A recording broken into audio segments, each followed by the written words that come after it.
Hi, I am Samreen. पर मुझे जानने से पहले आप जानिए इन्हें। The most beautiful, the most precious, हर अच्छी चीज़ की सुपरलेटिव फॉर्म, दादी अम्मा। मैं जिंदगी का साथ आप कितने प्यारे लग रहे हो। निभाता चला गया। हेलो। ओ मेरी रिपस रिपस स्माइल है मेरी थी बस ये प्यारी। Some people are so beautiful that they remind you of the existence of God Himself. They remind you of the ayahs of Quran. And Dadi Amma was like that for me. It was as if Allah subhanahu wa ta'ala was telling me, Simmi, you're not alone in this. Simmi, I have created some Allah ke bande that are always going to be there for you. As long as I can remember, I just wanted to sleep. Sleep where I could disappear into the folds of sheet, indistinguishable from the bed, buried under the blanket where the depth of existence couldn't find me.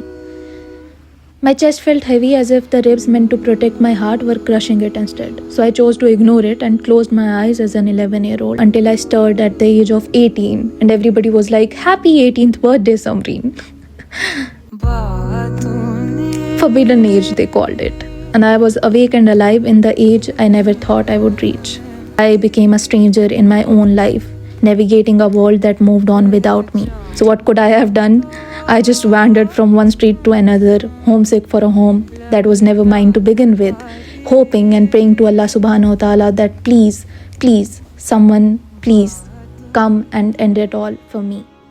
Until my gaze stumbled upon this tiny, beautiful human being who was carrying 2 very heavy bottles of water. And I just went to her. I was like, दादी अम्मा आप मुझे दीजिए, मैं उठाती हूँ.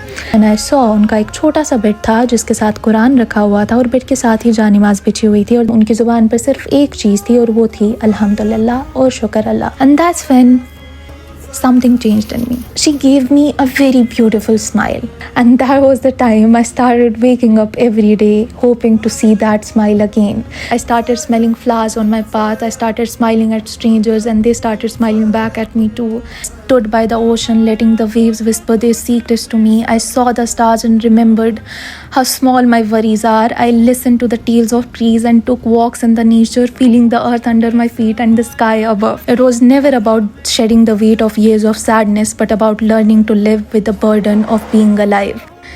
She started calling me Rifat and I never corrected her. She found her Rifat and I found my will to live.